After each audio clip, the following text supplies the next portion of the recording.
Hey there everyone, I'm Dresden, and welcome back to another episode of Driving Until Destroyed. Today we're going to be trying out 3 more vehicles to see how they do on this destructive Baja course. We're starting off with this, the Hiroi Mistr I don't know, Amateur Rally Gravel. It has 173 horsepower, weighs 1,031 kilos, so just over a ton. And it shouldn't do too bad. It's really light. That's the only kind of worry that I have about it, is that it's really light.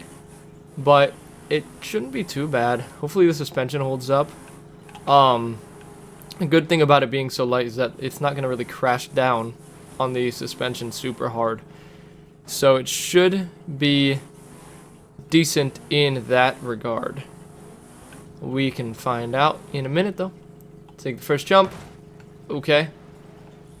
That was a hard hit, and it looks fine to me. It doesn't look too bad. That hit was kind of on that right suspension. It is pulling. Definitely pulling to the right, but it's not super bad. But we might have collapsed. Oh, what? Interesting place to roll, but I guess we did go over a bump. So it almost makes sense. I think we collapsed that rear left suspension. How's the right? Yeah. The entire rear suspension assembly is collapsed. Now that's not the end of the world. It's still got suspension. It's just collapsed. That, or we've pushed the front up so much that the back looks like it got pushed down. But I think the back did get pushed down. Ooh, that could have been really bad. Skirting on that front right. The handling's not doing too terrible. It's still fairly quick. Definitely broke the radiator, so I don't know how long we'll really be lasting anymore after I did that, but okay. Okay, and we're upside down for a second time. That was a bad landing. Our front left half shaft is gone. I think pretty much the entire front left wheel. Well, okay. So if this was front-wheel drive, it's now one-wheel drive, which might be the problem that we're facing. And that front right half shaft has broken, which means we have no drive left. Okay, well, I mean, that wasn't too bad of a showing for a car like this. We did make the first jump. That second jump, though, that big one, was, I guess, third jump, I don't know, really took us out. We do still have steering in both of those wheels, it looks like. Yeah, we do still steer both of those front wheels. It's just we snapped both of our half shafts, so we have no drive, which is a shame, but that is how it goes. On to the second vehicle for this episode. Alrighty, and next up we have this. This is the Brel Lron, the Objectionable. Not really a theme we're going for in this episode when it comes to the vehicles, if it wasn't obvious. Just random stuff. This is the Demolition Derby version, the kind of banger version of the Brel Lron wagon. It has 142 horsepower and weighs 1,560 kilos, a ton and a half. So this is supposed to be super cheap, and old. So suspension's all broken. That's why we've already absolutely shredded our oil pan, which means that we're going to be having some really bad problems really soon. But it shouldn't be awful. Uh-oh. Okay, that's engine damage. Now that's not the end of the world. It shouldn't be. Should just be a little more down on power. Now I do believe from looking at the underside of this is front wheel drive. That could be an issue, like we saw with the last vehicle. It could not be an issue. I'm not sure. It does have a fuel cell, kind of interesting. Probably a little lighter than the actual fuel tank. But yeah, this has no rear drive shaft, even though it has a slot for it. So I'm assuming that means it's front wheel drive. Probably better for derby classes, probably lighter, but interesting. Interesting piece of information, I guess. Our oil is overheating. That's probably because we lost our oil pan, so we don't really have any oil in here left. Oil is overheating again. Okay. There's also probably water in our oil now that we went through that water. I don't know if it simulates that or not, but in real life we would. Piston rings damage. This is bad. Ooh, okay. Hard hit. We lost our boot. We might make it as far as we did in the Mistral. Like, almost exactly, probably. Man. This thing, okay, so we did make it further. Though the odometer did not say so. I guess we'll say that the Mistral made it 1 mile instead of 1.1. Because that's about closer to what it did. Yeah. We're really about to overheat. Now, can we make it to the water? Ooh! That broke us. That got our engine good. Man, that was a hard hit at the end there. Yeah. Our engine got bonked on the ground, and that is the end of the objectionable. 1.1 miles, which is what it said the Mistral got. I'm going to say the Mistral got 1 mile, because this feels more like 1.1. Not a great showing. Hopefully we have a vehicle that's actually strong. Looking at the next vehicle I chose, I'm not positive on that, though. Alrighty, and finally we have this. The Arima, or Arima, I don't know. Hestia? 6-seat family. This should be interesting. Our third front-wheel drive. I guess this is like the front-wheel drive episode. Yeah, we'll see how this goes. 123 horsepower, 1,300 kilos. So, really a tiny, light minivan is kind of what this is going for. Like a tiny, light, maybe Japanese minivan. I'm not sure. This Arima isn't a brand that's in Beam. This is a modded brand.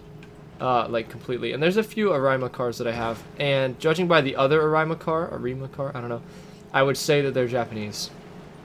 Because the other one kind of looks like a Skyline. In essence. So, I'm going to say they're Japanese. That was a really good first jump. That hit didn't break our radiator. I think we're fine. The only thing that can really do is break the radiator unless the vehicle ends up getting stuck in that mud. That little hit did break our oil pan, though. Man, the oil pan's really weak in cars, I guess. Ow. So we are going to be leaking oil. Engine oil is critically low. Can we make it farther than the other two vehicles we made it in this episode? I don't want this to be a super short episode, so if we don't make it super far, I will run a fourth vehicle. Just to keep it around at least 15 minutes, hopefully. We're not going fast enough. Oh, actually, almost fast enough. Perfect speed, pretty much, to just clonk on the ground, but not enough, I guess. It looks like we hit the middle of our undercarriage, so we only popped a hubcap off and knocked loose all of our doors. Yeah. This is doing the best out of the 3 vehicles we've had so far. Can I make this jump? I don't really know the speed I need, but that'll make it. Yep. Ow! I'd be amazed if that suspension's not collapsed. I think it might be. We're a little bouncier than we were. Let's make it through this water and not get stuck or caught on anything. Exhaust damaged. Okay, so it's louder now. That's alright. That front left wheel is wobbly.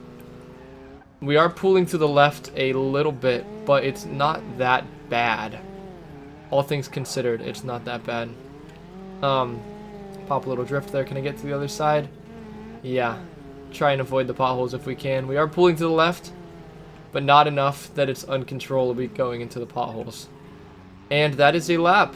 We've actually made it a lap this episode in the vehicle that I thought was the least likely of the 3 to make it a lap, but we did.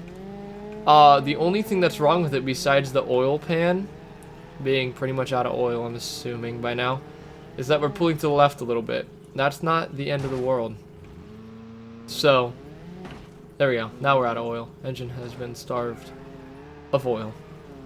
But I think we're still going to be able to pick up enough speed to make this. Maybe not.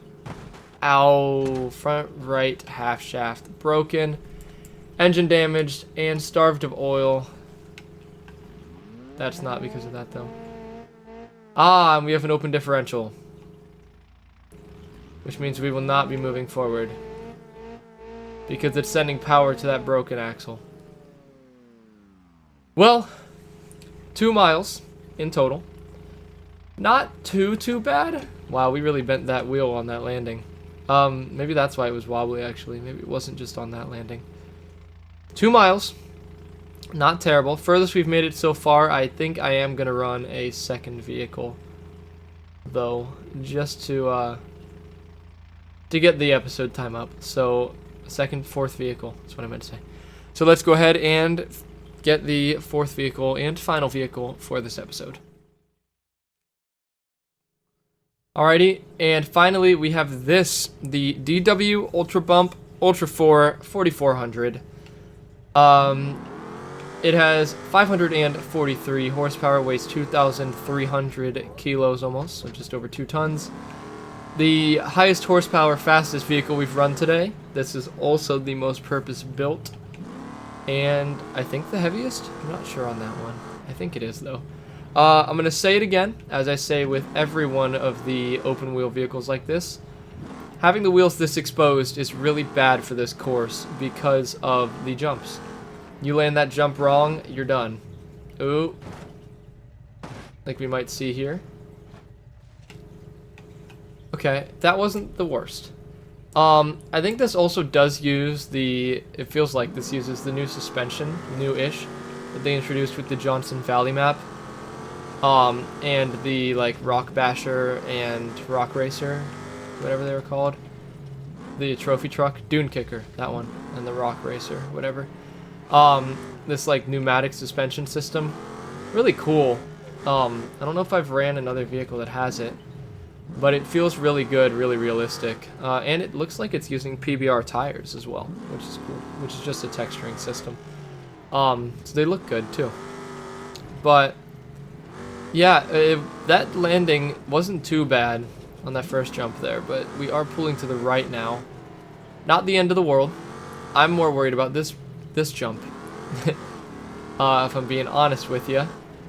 I need to get this, like, perfect. That was not perfect. Oh, oh, careful, careful, careful, careful, careful. Ouchie. Okay.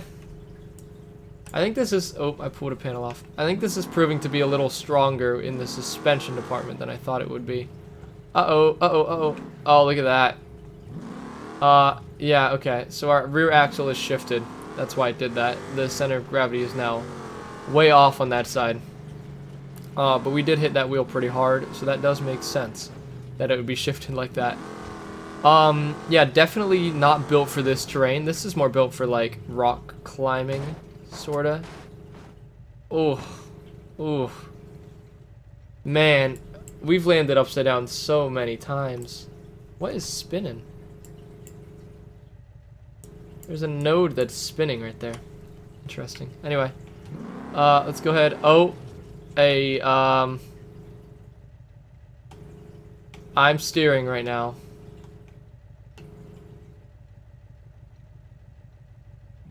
Yeah, I think we've lost a crucial component to this vehicle's well-being. If you look in the bottom middle of the screen, I am steering. If you look at the steering wheel, you can't really see it, but you can kind of see it moving there. I am steering. We have lost all steering. That is rough, but I mean, that's what we get for landing like that. This did pretty well, though. I thought it was going to do a lot worse than it did. Yeah, not too bad. Anyway, I hope you guys enjoyed the video. If you did, be sure to smash the like button, hit the red subscribe button, and the bell icon down below to get notified of when I upload. Thank you guys for enjoying this series, and until next time, this has been Dresden on beamng.drive, and goodbye.